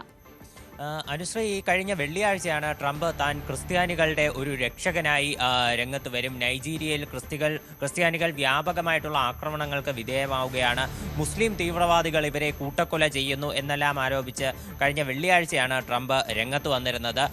താൻ ക്രിസ്ത്യാനികൾക്ക് ഒരു രക്ഷകനായി മാറുമെന്ന് അന്ന് തന്നെ അദ്ദേഹം പറഞ്ഞിരുന്നു. ഇപ്പോൾ അതിന് പിന്നാലെ കഴിഞ്ഞ ദിവസമാണ് അദ്ദേഹം വീണ്ടും ഒരു പോസ്റ്റ് ഇട്ടത്. ഈ ഒരു പുതിയ ട്രൂത്ത് സോഷ്യലിലുള്ള പോസ്റ്റിൽ അദ്ദേഹം വ്യക്തമാക്കുന്നത് തങ്ങൾ അമേരിക്ക ഈ ക്രിസ്ത്യാനികൾക്കെതിരെയുള്ള ആക്രമണങ്ങൾക്കെതിരെ ശക്തമായിട്ടുള്ള ഒരു സൈനിക നടപടിക്ക് ഒരുങ്ങുകയാണ്. എത്രയും വേഗം സുഡാൻ ഇത്തരക്കാരെ നിലയ്ക്ക് നിർത്താൻ തയ്യാറാകണം. ഇല്ലെങ്കിൽ തങ്ങൾ ഇനി വാക്കുകൊണ്ടാകില്ല, തോക്കുകൊണ്ടായിരിക്കും മറുപടി നൽകാൻ പോകുന്നത് എന്നാണ് ട്രംപ് പറഞ്ഞത്. അതുപോലെ തന്നെ ഇപ്പോൾ നിലവിൽ നൈജീരിയയ്ക്ക് നൽകിക്കൊണ്ടിരിക്കുന്ന എല്ലാ സഹായങ്ങളും നിർത്തിവെക്കും. അതുപോലെ അവിടെ തങ്ങൾ ഒരു സൈനിക നടപടി അവിടെ സ്വീകരിച്ച് അവിടെയുള്ള നിലവിൽ ക്രിസ്ത്യാനികൾക്കെതിരെ ആക്രമണം നടത്തിക്കൊണ്ടിരിക്കുന്ന മുസ്ലിം തീവ്രവാദികളെ പൂർണ്ണമായിട്ടും ഉന്മൂലനം ചെയ്യും എന്നും ട്രംപ് പറയുന്നുണ്ട്. അതുപോലെ തന്നെ നൈജീരിയൻ സർക്കാരിന് ഒരു മുന്നറിയിപ്പ് നൽകി അദ്ദേഹം അവസാനിപ്പിക്കുന്നത്, ഒന്നുകിൽ നൈജീരിയൻ സർക്കാർ നടപടിയെടുക്കണം, അല്ലെങ്കിൽ തങ്ങൾ ആയിരിക്കും നടപടിയെടുക്കാൻ പോകുന്നത്. തങ്ങൾ മുസ്ലിം തീവ്രവാദികളെ ആക്രമിച്ചാൽ അത് ഒരിക്കലും ഒരു ദയാദാക്ഷിണ്യവും അക്കാര്യത്തിൽ ഉണ്ടാകില്ല. നിങ്ങൾ ക്രിസ്ത്യാനികളെ എങ്ങനെയാണോ ആക്രമിക്കുന്നത് അതേ ഭാഷയിൽ തന്നെ ഞങ്ങൾ തിരിച്ചടി നൽകും എന്നാണ് ട്രംപ് ട്രൂത്ത് സോഷ്യലിൽ കുറിച്ചിരുന്നത്. ഇത് അമേരിക്കയിൽ ഇപ്പോൾ നിലവിൽ നമ്മൾ നോക്കുകയാണെങ്കിൽ അമേരിക്കയുടെ സെക്രട്ടറി ഓഫ് വാർ ആയിട്ടുള്ള പീറ്റ് ഹെക്സെറ്റും അദ്ദേഹവും ഇക്കാര്യം സ്ഥിരീകരിക്കുന്നുണ്ട്. ട്രംപിൻ്റെ ഈ ട്രൂത്ത് സോഷ്യലിലുള്ള പരാമർശം അത് ഷെയർ ചെയ്തുകൊണ്ട് അദ്ദേഹം പറഞ്ഞത്, അമേരിക്കയുടെ സൈന്യം അത് പൂർണ്ണമായിട്ടും സജ്ജമാണ്, സൈന്യം കൂടുതൽ നടപടികൾ സ്വീകരിച്ചു കൊണ്ടിരിക്കുകയാണ് എന്നാണ് പീറ്റ് ഹെക്സെറ്റ് പറഞ്ഞത്. അതുപോലെ തന്നെ ഇപ്പോൾ അദ്ദേഹവും നൈജീരിയൻ സർക്കാരിനൊരു മുന്നറിയിപ്പ് നൽകുന്നുണ്ട്. ഒന്നുകിൽ സർക്കാർ ക്രിസ്ത്യാനികളെ സംരക്ഷിക്കണം, അല്ലെങ്കിൽ ഞങ്ങൾ കടുത്ത നടപടിയിലേക്ക് കടക്കുമെന്ന് ഇപ്പോൾ സെക്രട്ടറി ഓഫ് വാറും വ്യക്തമാക്കിയിട്ടുണ്ട്. എന്നാൽ നൈജീരിയ ഇത്തരം ആരോപണങ്ങളെ പൂർണ്ണമായിട്ടും തള്ളിക്കളയുകയാണ്. തങ്ങളുടെ രാജ്യത്ത് യാതൊരുവിധ അസഹിഷ്ണുതയോ അല്ലെങ്കിൽ പ്രത്യേക വിഭാഗം മതങ്ങൾ. അതുപോലെ തന്നെ നൈജീരിയ ഈ ആരോപണങ്ങളെ തള്ളിക്കളയുന്ന ഒരു സാഹചര്യത്തിൽ ട്രംപ് പറയുന്നുണ്ട്, ക്രിസ്ത്യാനികളെ ഇത്തരത്തിൽ കൊല ചെയ്യുന്ന മുസ്ലിങ്ങളെയും ഞങ്ങൾ അതേ രീതിയിൽ തന്നെ കൊല്ലുമെന്ന് പറയുന്നുണ്ട്. അപ്പോഴും നൈജീരിയ പറയുന്നത് മുസ്ലിം തീവ്രവാദികളെ കൊല്ലാനാണെങ്കിൽ ഞങ്ങൾ അതിനെ സ്വാഗതം ചെയ്യുന്നു എന്നുള്ള ഒരു ഇതുകൂടെ നൈജീരിയയുടെ ഭാഗത്തു നിന്നും ഉണ്ടാകുന്നുണ്ട്. അതെ, തീർച്ചയായിട്ടും നൈജീരിയ തങ്ങളുടെ രാജ്യത്ത് ഇത്തരത്തിലൊരു പ്രത്യേക മതവിഭാഗങ്ങൾക്കെതിരെയുള്ള ആക്രമണങ്ങൾ അത് സർക്കാരിൻ്റെ നേതൃത്വത്തിൽ സർക്കാർ അതിന് യാതൊരുവിധ പിന്തുണയും നൽകുന്നില്ല. ചില പ്രത്യേക താല്പര്യക്കാർ അത് ആഫ്രിക്കയുടെ ഇപ്പോൾ പടിഞ്ഞാറൻ മേഖലയിലാണെങ്കിലും അതുപോലെ തന്നെ ഇപ്പോൾ സഹാറ പ്ലേറ്റ് തുടങ്ങിയിട്ടുള്ള പല ഭാഗങ്ങളിലും ഇപ്പോൾ ആഫ്രിക്കയുടെ പല മേഖലകളിലും ചില പ്രത്യേക താല്പര്യക്കാർ അവരുടെ നിർദ്ദേശങ്ങൾ അനുസരിച്ച് ചില തീവ്ര വിഭാഗക്കാർ ആക്രമണം അഴിച്ചുവിടുന്നുണ്ട്. അത് തങ്ങളുടെ രാജ്യത്തിലും അത്തരം ഗ്രൂപ്പുകൾ പ്രവർത്തിക്കുന്നു. അപ്പോൾ ഇവർക്കെതിരെ സർക്കാർ കൃത്യമായിട്ടുള്ള നടപടി എടുത്തുകൊണ്ടിരിക്കുകയാണെന്നാണ് പ്രസിഡന്റ് ബോല അഹമ്മദ് ടിനുബു വ്യക്തമാക്കിയിട്ടുള്ളത്. അതുപോലെ തന്നെ തങ്ങളുടെ രാജ്യം തങ്ങളുടെ രാജ്യം മുന്നോട്ട് വയ്ക്കുന്നത് മതസ്വാതന്ത്ര്യവും എല്ലാ മതവിഭാഗങ്ങൾക്കും തുല്യമായിട്ടുള്ള അവസരങ്ങളും അതുപോലെ തന്നെ അധികാരങ്ങളുമാണ്. US ഇത്തരത്തിൽ ഏതെങ്കിലും നല്ല രീതിയിലുള്ള ഒരു പ്രവൃത്തി അതാണ് ലക്ഷ്യമിടുന്നുവെങ്കിൽ തങ്ങളുടെ സർക്കാർ US-നോടൊപ്പം ചേർന്ന് പ്രവർത്തിക്കാൻ തയ്യാറാണ് എന്ന് അദ്ദേഹം പറയുന്നുണ്ട്. എന്നാൽ സർക്കാരിൻ്റെ നേതൃത്വത്തിൽ ഇത്തരത്തിൽ ആക്രമണങ്ങൾ നടക്കുന്നു എന്നുള്ള US-ന്റെ ആരോപണങ്ങളെ പൂർണ്ണമായിട്ടും തള്ളിക്കളയുന്ന ഒരു നിലപാടാണ് നിലവിൽ നൈജീരിയൻ പ്രസിഡന്റ് സ്വീകരിച്ചിട്ടുള്ളത്. ഇക്കാര്യത്തിൽ US മറ്റ് പ്രതികരണങ്ങൾ നടത്തിയിട്ടില്ല. എന്തായാലും ട്രംപിന്റെ ഇന്നലത്തെ പ്രതികരണം വെച്ചിട്ട് സൈന്യം പൂർണ്ണമായിട്ടും സജ്ജമാണ്. ഒരു സൈനിക നടപടി അത് നൈജീരിയയിൽ ഉടൻ തന്നെ പ്രതീക്ഷിക്കാമെന്നാണ് ട്രംപ് പറയുന്നത്. സെക്രട്ടറി ഓഫ് വാറും ഇക്കാര്യം തന്നെ സ്ഥിരീകരിക്കുന്നുണ്ട്. എന്തായാലും ഇക്കാര്യത്തിൽ US-ന്റെ കൂടുതൽ നീക്കങ്ങൾ എന്താകുമെന്ന് നമുക്ക് ഉടൻ തന്നെ കാണാമെന്ന് തന്നെയാണ് പ്രതീക്ഷിക്കുന്നത്. ശരി അജയ്, തുടരുക. നൈജീരിയയിൽ നിന്ന് സുഡാനിലേക്ക് വരികയാണെങ്കിൽ സുഡാനിലെ സ്ഥിതി വളരെയധികം മോശമായിക്കൊണ്ടിരിക്കുകയാണ്. അവിടെ കൂട്ടക്കൊല തുടരുന്നു എന്നുള്ള വാർത്തകളൊക്കെയാണ് പുറത്തു വരുന്നത്. എൽഫാഷർ നഗരത്തിൽ നിന്ന് പലായനം ചെയ്ത 10,000-ങ്ങളെ കാണാനില്ല. 3 ദിവസത്തിൽ തൊട്ടടുത്തുള്ള ക്യാമ്പിലെത്തിയത് 1000 പേർ മാത്രമാണ്. RSF സേന ക്രൂരമായ മനുഷ്യാവകാശ ലംഘനങ്ങൾ അഴിച്ചുവിടുകയാണ്. അതിനിടെ പോപ്പ് ലിയോ സുഡാനിൽ അടിയന്തര വെടിനിർത്തൽ ആവശ്യപ്പെട്ട് രംഗത്തെത്തി. Con grande dolore seguo le tragiche notizie che giungono dal Sudan, in particolare dalla città di El Fasher, nel martoriato Darfur. കൂടുതൽ വിവരങ്ങളുമായി അജയ് സുധ ബിജു തന്നെ ചേരുന്നുണ്ട്. അജയ്, ഒരു ആകാശ ദൃശ്യം പുറത്തു വന്നിട്ടുണ്ട് ഇതുമായി ബന്ധപ്പെട്ട്. അതിൽ ചോര തളം കെട്ടിക്കിടക്കുന്നു, നിരവധി മൃതദേഹങ്ങൾ കൂട്ടിയിട്ടിരിക്കുന്നു എന്ന തരത്തിലുള്ള ദൃശ്യങ്ങളൊക്കെയാണ് അതിൽ നിന്നും പുറത്തു വരുന്നത്. അതെ, തീർച്ചയായിട്ടും. ഇപ്പോൾ നൈജീരിയയിൽ നടക്കുന്ന ആക്രമണങ്ങൾ അത് ആദ്യമൊന്നും ലോകമാധ്യമങ്ങളുടെ ശ്രദ്ധയിൽപ്പെടാതെ ഇവിടെയുള്ള ദൃശ്യങ്ങളൊന്നും തന്നെ പുറത്തേക്ക് വരാതിരുന്നതാണ്. എന്നാൽ പിന്നീടാണ് സാറ്റലൈറ്റ് ഇമേജസ് ഉൾപ്പെടെ പല കാര്യങ്ങളും പുറത്തേക്ക് വരുന്നതും. സുഡാനിൽ നടക്കുന്നത് വളരെ മനുഷ്യത്വ വിരുദ്ധമായിട്ടുള്ള കാര്യങ്ങളാണെന്നുള്ള കാര്യങ്ങൾ അത് പുറം ലോകം അറിയുന്നതും. ഇപ്പോൾ നിലവിൽ ഇതുമായിട്ട് ബന്ധപ്പെട്ടിട്ടുള്ള കാര്യമെന്ന് പറയുന്നത് ഈ അൽഫാഷിർ നഗരം അത് RSF സേന പിടിച്ചടക്കിയതിന് ശേഷം ഇവിടെ നിന്ന് നിരവധി പേർ കൂട്ടപാലായനം ചെയ്തിരുന്നു. ഏതാണ്ട് 60,000-ലധികം പേർ ഇവിടെ നിന്ന് പാലായനം ചെയ്തിട്ടുണ്ട് എന്നാണ് വിവരം. എന്നാൽ ഇവർ തൊട്ടടുത്തുള്ള ക്യാമ്പിലെത്തിയത് ഏകദേശം 1000 പേർ മാത്രമാണ്. ഈ 60,000-ലധികം പേർ പാലായനം ചെയ്തതിൽ 1000 പേർ മാത്രമേ നിലവിൽ അടുത്തുള്ള ക്യാമ്പിൽ എത്തിയിട്ടുള്ളൂ. താവില്ല എന്ന് പറയുന്ന തൊട്ടടുത്തുള്ള ക്യാമ്പ് വരെ ഈ അൽഫാഷിർ നഗരത്തിൽ നിന്ന് 65 കിലോമീറ്റർ അകലെയാണ്. അവിടെ നിലവിലെത്തിയിട്ടുള്ളത് വെറും 1000 പേർ മാത്രമാണെന്നാണ് പല മാധ്യമങ്ങൾ ഉൾപ്പെടെ വ്യക്തമാക്കുന്നത്. അവിടെയുള്ള ഡയറക്ടറായിട്ടുള്ള നോർവേജിയൻ റെഫ്യൂജി കൗൺസിലിൻ്റെ ഡയറക്ടറായിട്ടുള്ള ശശ്വന്ത് സറഫ് അദ്ദേഹം തന്നെ വ്യക്തമാക്കിയിട്ടുള്ളത് ഇവിടെ കുട്ടികൾ ഉൾപ്പെടെ നിരവധി പേർ, ഇപ്പോൾ മാതാപിതാക്കളുടെ സാന്നിധ്യമില്ലാതെ നിരവധി കുട്ടികൾ ഇവിടെ എത്തിയിട്ടുണ്ട്. ഏതാണ്ട് 170-ലധികം കുട്ടികളാണ് മാതാപിതാക്കളില്ലാതെ ഇവിടെ എത്തിയിട്ടുള്ളത്. അതിൽ പലരും 3-4 വയസ്സ് പ്രായമുള്ളവരാണ്. പലരും RSF സേനയുടെ തടവിൽ നഗരത്തിൽ തന്നെ അൽഫാഷിർ നഗരത്തിൽ തന്നെ കഴിയുകയാണ് എന്നാണ് വിവരം. ഇവർ പലരും ക്രൂരമായിട്ടുള്ള മനുഷ്യത്വ വിരുദ്ധമായിട്ടുള്ള ക്രൂരതകൾക്ക് വിധേയമാവുന്നതായിട്ടാണ് വിവരം.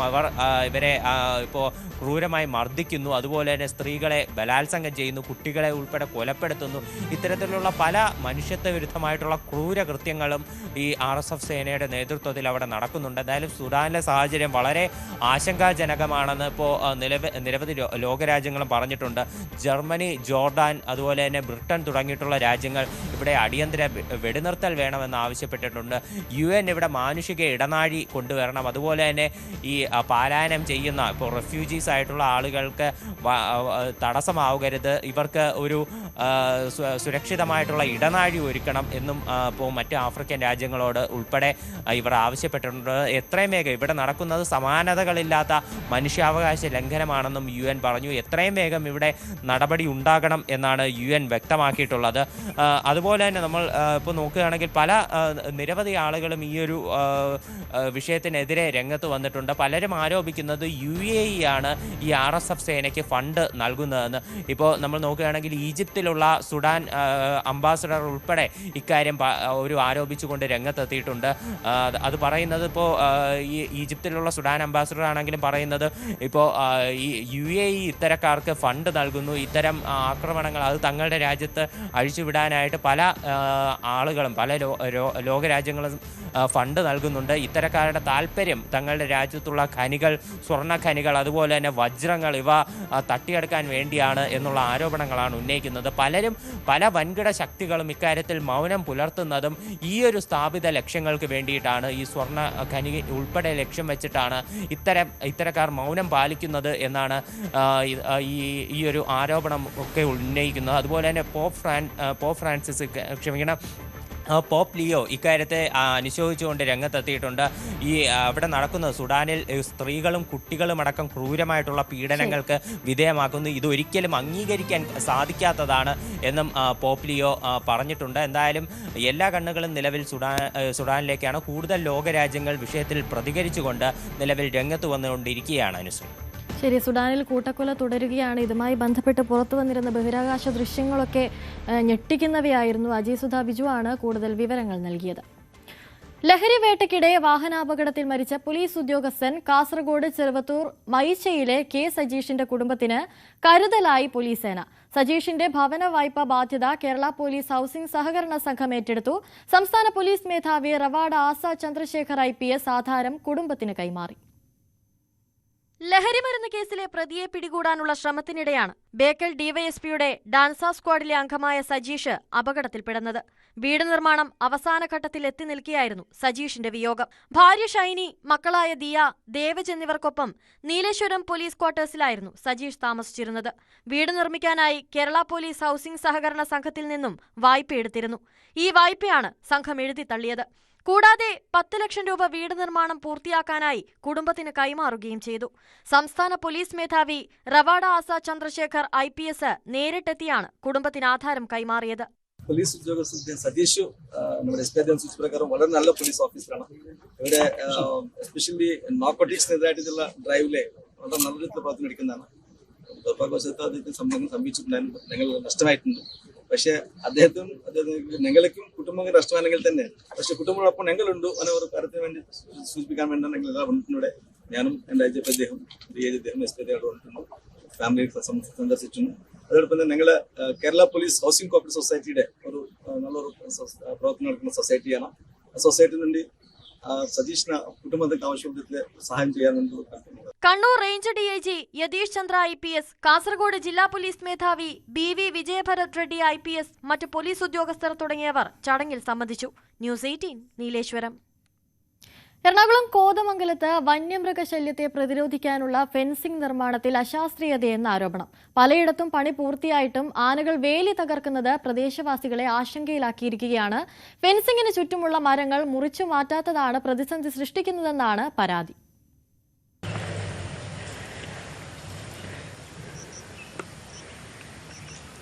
മലയാറ്റൂർ ഫോറസ്റ്റ് ഡിവിഷന് കീഴിൽ വരുന്ന കോട്ടപ്പാറ വനമേഖലയിലാണ് ഡബിൾ ലൈൻ സോളാർ തൂക്കുവേലിയുടെ നിർമ്മാണം പുരോഗമിക്കുന്നത്. ഇതിൽ ഐനിച്ചാൽ മുതൽ വാവേലി വരെയുള്ള ഭാഗത്തെ പ്രവൃത്തികൾ ഭാഗികമായി പൂർത്തിയായി. എന്നാൽ ഇപ്പോഴും നിരവധി തവണയാണ് കാട്ടാനകൾ ഈ വേലി തകർത്ത് നാട്ടിലേക്കിറങ്ങി കൃഷിഭൂമി ഉൾപ്പെടെ നശിപ്പിക്കുന്നത്. കോട്ടപ്പടി വാവേലി ഭാഗത്ത് വിവിധയിടങ്ങളിൽ പൂർണ്ണമായി ഫെൻസിംഗ് തകർന്ന നിലയിലാണ്. ഫെൻസിംഗിന് ചുറ്റുമുള്ള മരങ്ങൾ മുറിച്ചുമാറ്റാത്തതാണ് പ്രശ്നത്തിന് കാരണമെന്നാണ് നാട്ടുകാരുടെ ആരോപണം. ഇത് ആദ്യമേ തന്നെ ചെയ്യേണ്ടതെന്ന് വെച്ചിട്ടുണ്ടെങ്കിൽ ഇതിൻ്റെ നിങ്ങൾക്ക് കാണാം, ഇതിൻ്റെ തൊട്ടടുത്ത് വട്ടയും അതുപോലെ പാഴ്മരകൾ കണ്ടമാനം നിൽപ്പുണ്ട്. ഇതെല്ലാം ഒന്ന് മുറിച്ച് മാറ്റി ഇതിന് പറഞ്ഞേക്കുന്ന 30 മീറ്റർ ദൂരത്തെ മരങ്ങൾ മുറിച്ച് മാറ്റിയതിന് ശേഷം ഫെൻസിങ് സ്ഥാപിക്കാനാണ് പറഞ്ഞേക്കുന്നത്. ആ മരങ്ങൾ ഇതുവരെ മുറിച്ച് മാറ്റിയിട്ടില്ല. അതങ്ങനെ നിൽക്കുന്നതുകൊണ്ട് തന്നെ ഈ പുതിയ ലൈൻ പണിയുന്നതിലേക്ക് ആന മരം മറച്ചിടുന്നു. അതുകൂടാണ്ട് ഇത് പണി തീർന്നു പോകുന്ന ഭാഗത്ത് ഇവർ ചാർജ് ചെയ്യുന്നില്ല പ്രോപ്പറായിട്ട്. ഇന്നിപ്പോൾ നമുക്ക് കാണാം, എല്ലാ 2-3 സ്ഥലത്ത് കാലുകളെല്ലാം നശിപ്പിച്ചിട്ടുണ്ട്. ഈ ഇട്ട് പോകുന്ന ഭാഗം കൃത്യമായി ചാർജ് ചെയ്ത് നിലനിർത്തിയെങ്കിൽ മാത്രമേ ആന ഇത് നശിപ്പിക്കാതിരിക്കുകയുള്ളൂ. നിലവിൽ 350 മീറ്ററോളം വരുന്ന ഫെൻസിംഗ് വേലികളാണ് ആനയുടെ ആക്രമണത്തിൽ തകർന്നത്. ഇതുവഴി കൂടുതൽ വന്യമൃഗങ്ങൾ മേഖലയിലേക്ക് കടക്കുമോ എന്ന ആശങ്കയിലാണ് പ്രദേശവാസികൾ. വിഷയത്തിൽ നിരവധി പരാതി നൽകിയിട്ടും അധികൃതർ തിരിഞ്ഞു നോക്കുന്നില്ലെന്നാണ് പരാതി. ന്യൂസ് 18 എറണാകുളം. ഇനി ഇന്നത്തെ സ്പെഷ്യൽ ഡേ ആഘോഷിക്കുന്നത് ആരൊക്കെയാണെന്ന് നമുക്കൊന്ന് നോക്കാം. Special day സെഗ്മെന്റിലേക്ക്. പെരുങ്കടവിള സ്വദേശി പഞ്ചവാദ്യ കലാകാരൻ അർജുൻ ദാസിന്റെയും സന്ധ്യയുടെയും 10ാം വിവാഹ വാർഷികമാണെന്ന് ആശംസകൾ അറിയിച്ചിരിക്കുന്നത് മകൾ മൻസ എസ് നായരാണ്. അർജുൻ ദാസിനും സന്ധ്യയ്ക്കും ന്യൂസ് 18 കുടുംബത്തിന്റെ പേരിലും വിവാഹ വാർഷികാശംസകൾ നേരുകയാണ്. ആലപ്പുഴ വള്ളിക്കുന്നം സ്വദേശികളായ വിഷ്ണു സൂര്യ ദമ്പതികളുടെ മകൻ ആദിയുടെ 2ാം ജന്മദിനമാണെന്ന് ആദിക്ക് ആശംസകൾ അറിയിക്കുകയാണ് എല്ലാവരും. ഒപ്പം ആദിക്ക് ന്യൂസ് 18 കുടുംബത്തിന്റെ പേരിലും ജന്മദിനാശംസകൾ നേരുകയാണ്. രാവിലെയുടെ സമയം ഇവിടെ പൂർണ്ണമാവുകയാണ്. വാർത്തകളും വിശേഷങ്ങളും ഒക്കെയായി നാളെ വീണ്ടും കാണാം. ഇടവേളയ്ക്ക് ശേഷം കാണാം പോലീസ് പെട്രോൾ.